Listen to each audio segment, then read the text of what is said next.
Welcome to MedShark Insider with Bill Fukui, your expert host on all things medical marketing and SEO. Hello and welcome to another episode of MedShark Insider. Today, my guest is Dr. Olivia MaDan, and she is a plastic surgeon out in Nashville, Tennessee, one of my favorite cities.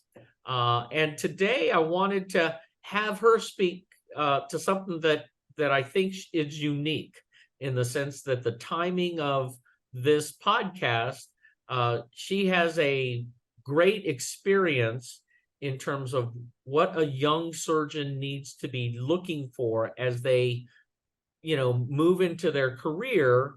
And she has recently become an owner of a practice. So I want to walk through that process of what are young surgeons needing to do today in order for them to maybe sidestep some landmines or maybe get some pearls of wisdom on really how can they go out and accomplish and do the things that you've been able to, because I think a lot of practices practitioners are aspiring to do what you just did, right? Thank you, Bill. I'm excited to be here and happy to share whatever pearls and pitfalls I've come across. So thank you. Yeah. So why don't you do us a favor and just give us a little bit of background, because, I know you pretty well, but just for our audience, give a little background, where you went, kind of how where your practice is, etc. Yeah. So I'm originally from Charleston, South Carolina. I did my integrated plastic surgery residency at Wake Forest, which is just one state above in North Carolina. And it's a 6-year residency. I did not choose to do a fellowship. So kind of during my chief year, which is totally the best year, I was just searching for where do I want to go? What kind of practice do I want to have? And where do I, what kind of setting do I want to even be in? Mm-hmm. And it was tough because I didn't necessarily have any geographic ties to one location or another. So it was almost more difficult because there's this whole, nation to choose from, and that doesn't really help in terms of narrowing down the options. Right. So I had been getting the American Board of Plastic Surgeons sends out like a weekly newsletter, and they have like the classified section where at the bottom they'll have various job listings, and if you click one of those, it brings you to the whole job posting board. Right. And I found a job posting on that website, and it was a very brief description. And so I just emailed about it and essentially had a long conversation with my former partner, Dr. Michael Henneke, and, learned about what his practice was like and what he wanted in the future, and kind of, what his exit strategy was. Okay. So ultimately, yeah, go ahead. No, I was just going to say, when you're mentioning exit strategies, obviously if you're looking to get into a position where you could buy out somebody's practice, and mm-hmm. that's basically what you did. You bought his practice. What kind of time frame were you committing to or looking at in order for this transition to take place? So the whole contract negotiation part it takes a long time. It just does. You need to set aside months. So I think I had things pretty solidified about what I was doing, where I was going. I would say about March before I graduated. And our graduation, or our last day, is June 30th of that year. And I will tell you, the contract was not signed until July 1st. And that was it was just like, it took every single day to get it all, smoothed out and prepared. So it really does take a while. Okay. So that period. So let's just focus on that that, what was involved with that? You had to hire an attorney, kind of give a little Yes. bit background of what you had to, as not as the seller, but as eventually the buyer of the practice. Right. So, and I do believe that my situation was probably unique in the sense of how Dr. Henneke viewed his business and, kind of what he put forth in terms of showing potential buyers. So I would say I probably found the job listing, I want to say in November. Okay. Of the year before. And then I flew down for a weekend and met with him, saw the practice. I met all the staff at that time. And he had interviewed another plastic surgeon from a different area. And I think that had happened a couple of weeks before. And so it was basically just between the two of us, is my understanding. And so he could kind of pick and choose who he wanted to carry on his vision, but he would honestly probably cringe at me even saying that, carrying on his vision, because he never viewed his practice as his baby, which is where I think this whole relationship and Dr. Henneke's relationship with his practice is very different. Okay. And I don't know whether it has to do with the name, like a fair number of surgeons will name their practice their own name. And, right. That tends to instill certain feelings about the practice for you, like it is your child or your baby. And we had a very generic name, Plastic Surgery Affiliates, and he did not view it as his baby. He was ready to let it go, did not, essentially wanted to support me to make this my practice and really build it into what I wanted. Oh, that's, and I will say that that's probably pretty unique. Yes. I would say that that's probably pretty unique, especially, so how long from the time you signed on board and walked in the door, I'm an associate with Dr. Henneke, and how long was that period? So, from a technical standpoint, I was the sole owner of the practice on July 1st of that year. So once the paperwork was signed, I was the owner. And we did the transaction as a stock purchase agreement. So the stocks would transfer to the company and I would pay back, or the company would then pay Dr. Henneke, if that makes sense. Yeah. And so the ownership was transferred, and then basically I offered him an employment contract. Oh, okay. So it was very specific, only 1 year long, with a specific salary and bonus structure. And then things could be renegotiated at that 1 year mark. Right. Okay. And one of the probably the most important things that I've learned, and partially through Dr. Henneke, because he had an experience where he purchased the practice from another surgeon. Right. And it sounded like, this surgeon was essentially taking new patients from him, and it just wasn't a good relationship. He was never told about, the 401k and kind of the benefits that come along with, or that should be with any business. Right. So we had explicit instructions, like every new patient would be scheduled with me unless they were a former patient of Dr. Henneke's, or like we started off with as a referral. Right. Okay. From other surgeons in town, or from, the other patient, essentially. Gotcha.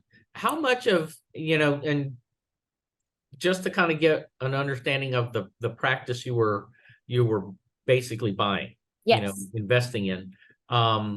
At that, when you first started working there, what was kind of the makeup relative to, was it almost exclusively cosmetic, or was there some reconstructive? What kind of was the makeup? It was exclusively cosmetic. I believe he had transitioned out of insurance maybe about 5 years before I Okay. started. And just to add extra to my whole situation is it was the right in the middle of COVID. So while we were negotiating for this, this whole contract, I think everything shut down in like May. And so it was just very nerve-wracking to be paying this large sum of money for a practice that you don't even know if you'll be able to keep the lights on. So fairly intimidating, but Yeah, that hey, if it doesn't kill you, it makes you stronger, kind of thing. absolutely. And I'm still here. So No, so going through that process, what would you say would be, the most important thing that, looking back, what would you say this or these handful of things would be the things, if I'm talking to my son or my daughter, these are the things you should be, looking at. I think you should take into close observation as to how the surgeon regards his practice in terms of what he sees it being worth. Mm-hmm. Many surgeons will overvalue their own practice because it's their baby. Sure. So, the seller needs to have a realistic grasp on what a going price is, whether or not you truly get an outside valuation or not. The price needs to be reasonable, and the structure to pay it also has to be reasonable, or at least feasible how the buyer sees their practice to be growing. Right. And then I would say have a specific exit strategy in terms of like in the contract, like all new patients go to the new doctor, and this contract is only for a year. We can renegotiate afterwards. And then basically just seeing how things are run and what the overhead is, of course. Mm-hmm. So in terms of when you went out there, met the staff, so did you keep all of his staff? Did you? I did. Everyone stayed on, Oh, okay. which is great. That's what which is what I wanted, because they were excellent. And the nurse that we had, she had a baby, and so now she's the office manager for me. Mm-hmm. And so all excellent people that have been there for a long time. So I was a little bit intimidated, when my receptionist has been there for 8 years, Right. and like I'm coming in, You're all new. like guns blazing. And so it was important to me to have a slower kind of a transition in terms of ownership and in terms of the changes that I wanted to make.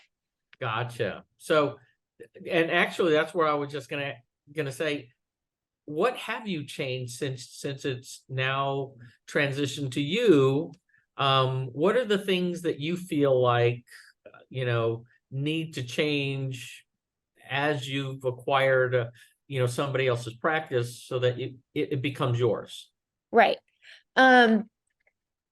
So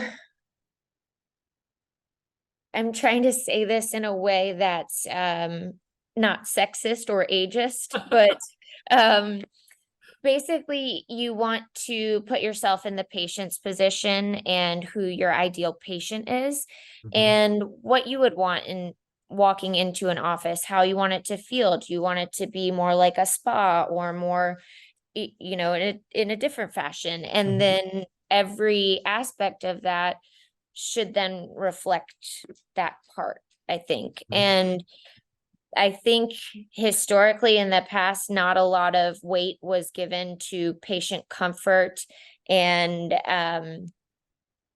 it and just, I don't know how to say this, but mostly just patient comfort. Yeah. Like I don't go in the first time that I'm meeting a patient and they're, undressed in a gown. Right. Like, you have to think about it from the patient standpoint. And do you Yeah. want this random stranger coming in before they've even said hello? Like, Right. so I think, things can be restructured in terms of even how the patient flows throughout the appointment, Yeah. that can reflect what you want. No, and I think that whole patient experience, because it's more than just the surgery or even the Right. outcome. It's Yeah. that whole from the consultation to even the phone call to, Yes. it's there, and they form opinions very quickly. They Yes. form whether they like you or don't like it happens pretty quickly, right? Yes. So I would agree with you, and I'm going to be the one to say it because you may not, but I am going to say this whole patient experience and be putting yourself into their shoes. I think because let's face it, the majority of our business is built around women. It's Yes. female patients, and you can be a lot more empathetic as a female plastic surgeon than, say, if I were a plastic surgeon. Right. I'm probably a little less in tune with some of that. Sure, or, which makes sense. which makes sense. So I think there's also, not only as being a young, probably very similar in age as many of your patients, Mhm. not too different, Right. but also being a woman. I think there's Yes. a difference in terms of how you interact with them, how open they are with you, as Right. opposed to, say, somebody like me or something. I Yeah. think it would be different, right? Yes. So And I mean, I do think that details matter and, you want to be proud of what you're putting forth, I think. yeah, and I get that.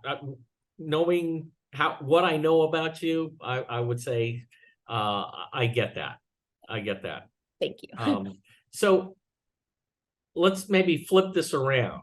Sure. Instead of what are the things that you're telling that they should be looking out for, so what's advice on the things that they need to avoid or don't do, or are there any mistakes or things that you maybe would have done differently in retrospect, or did everything go pretty much like you hoped? Things have gone pretty much like I've hoped, mostly because it's been slow.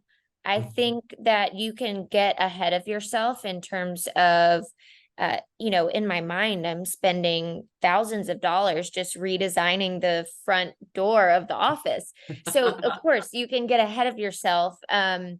But you need to really prioritize what's most important and then kind of set up a 3-year, 5-year plan and and leave some wiggle room for purchases. But you do not need every single device. You should never buy a device according to its resale value. It's just not a good thing to do at all. And then, I mean, yeah, I would just say avoiding taking on too much financial burden or too much risk from the beginning. Right. Okay. So in your current, how long have you been kind of owner of the practice? How long has it been since doctor is no longer in the practice? So let's see. So I purchased the practice July 1st, 2020, and my last payment was December 31st, 2022. So, thank you. Dr. Henneke retired in January of 2022. Okay. So he was there just a little bit longer. And yeah, so that it was we had it set up as essentially biannual payments that, with 2 balloon payments at the end. Mm-hmm. So kind of structured that the payments were smaller when I wasn't busy. I'm building, Mm-hmm. getting patients together, building my practice, and then incrementally getting larger while I'm busier and bringing in more revenue. Great. And it sounded like that time frame was pretty comfortable for you. It's not like you felt, I don't know. I think my dad was maybe a little anxious for me. But it was to the point where I was like, I just need to keep my head down, keep working, and I think I'm going to be fine. So, Mhm. but No, I think he was a little stressed for me. no, you know what? And I know your dad, so Yes. Yes. so no, and he only thinks, he's only keeping an eye out for you. Yes, He absolutely. And obviously loves maybe you. I should have been a little more anxious about it, but I knew I could do it. So, No, and I think that's what it takes. And you know what? I think that spirit that I can do this, right? yes. I can do this. I think that you have to have that element in you to take on some risks, right? To Yes. take on risks, because this is you can't be risk averse and actually do this, right? Correct. It- And I would say a bigger risk would be starting from complete scratch and having to, choose a place to lease and whether or not Right. it's a shell and you have to build it out, and just the sheer capital it takes to even open your doors.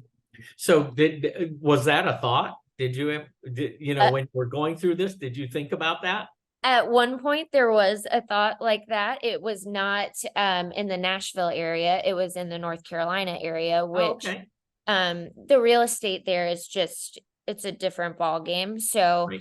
it would be more feasible to do that Mhm. as a shell and, kind of build out your own Right. place.